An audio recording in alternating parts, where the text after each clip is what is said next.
Hitler was a pedophile and kind of a pagan. It's like, well, he was also really fucking cool. Oh, hell no, man. What the fuck, man? Alright, so there's no room for subtlety anymore or to pretend. This isn't a serious problem with America right now.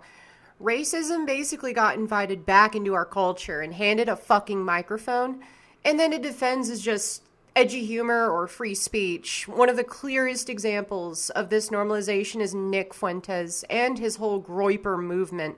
They're not just trolling or just being ironic or edgy. They are white nationalists, and they're not even trying to hide it. Nick Fuentes is at the point where he's actually trying to tell people that Epstein sex trafficking children on his island wasn't really pedophilia. I don't want to be the one that has to say it, but I guess I'm being forced to say it. It's not really pedophilia, okay? They weren't trafficking 5-year-olds. It was like they were technically not legal. How much more black and white can it possibly be?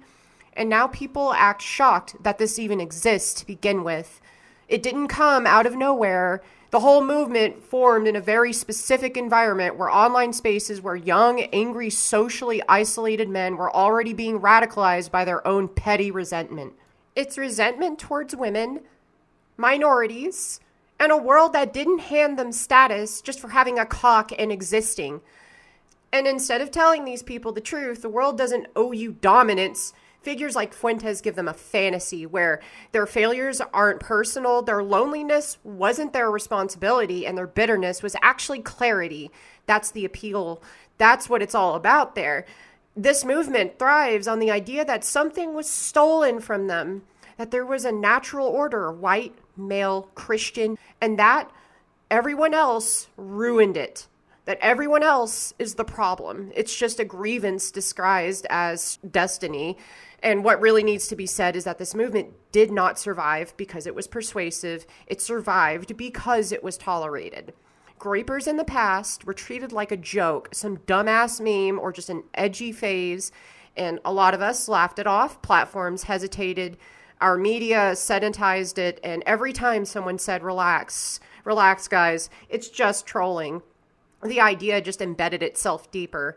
This is how the normalization of bigotry and stupidity occurs. You don't just wake up one day suddenly in 1940s Germany. You get there by letting ironic racism go unchallenged, by pretending hate with a smirk is harmless, by confusing civility with neutrality. I'm going to be really honest here about the substance. The Groyper movement is obsessed with hierarchy, but it has nothing to offer except resentment. It hates feminism because they have no concept of a healthy relationship. They are literally incapable of empathy. They just go around online and circle jerk and talk shit. They're just a bunch of pussies. They want control over others that they don't like. It's just that black and white. It's that simple.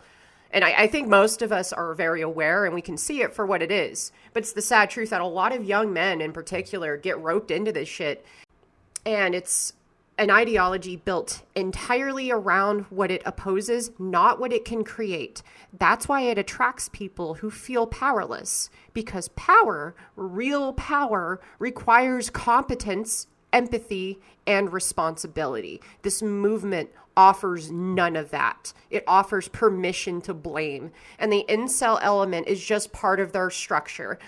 When your worldview says women owe you something and reality keeps proving you wrong, you don't rethink the worldview, you radicalize. You tell these guys they're victims, some vast conspiracy. You teach them that rejection is oppression. You convince them that equality is an attack. And that's how you turn insecurity into an ideology, a dangerous one. And here's a tinge of the irony, the part that they hate to hear the most. For a movement so obsessed with strength, it's incredibly emotionally fragile. These are a bunch of soy boy snowflake fucking losers. The moment you scrutinize them, the whole thing just fucking collapses. And if these ideas were strong, they wouldn't need constant validation. They wouldn't need a safe space disguised as free speech zones. They wouldn't need to hide behind the irony of it all. They wouldn't panic every time they lose access to a platform. This ideology doesn't spread because it's convincing. It spreads because it gives people an excuse not to grow and to oppress others. Too many platforms treated extremism like content instead of danger. Too many commentators treated white nationalism like just another opinion. Too many people assumed someone else would be dealing with it. But now here we are, acting surprised that racism sounds casual again. That people say things out loud they used to just whisper or say in jokes with their friends in private. The hate comes with branding. That bigotry learned how to speak fluently in memes. This didn't happen because we talked about racism too much. It happened because we tolerated it when it was convenient.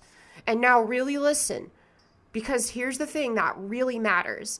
Calling this out is not censorship. It is not oppression. It's refusing to pretend that an ideology built on exclusion deserves equal footing in our society. You don't owe racists a fucking platform. You don't owe their hate movement patience. And you sure as hell don't owe them the benefit of the doubt. So if your ideology requires dehumanization to function, it just doesn't belong in public disclosure. These people are not misunderstood. They are utter vermin, a byproduct of the far-right agenda gone way too far. This whole thing did not appear overnight. It was very slowly cultivated. And if we're serious about not repeating history, more people need to stop pretending this shit is harmless, or clever trolling, or just some temporary annoyance.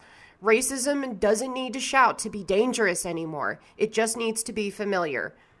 So that's all I got to say. Just wanted to put some 2 cents in on this whole thing, because this shit just gets crazier the longer it goes on. So if you listen this far, thanks. See you in the next one. Leave a comment if you feel like it, helps the engagement. Maybe drop a like. Appreciate you guys. See you in the next one.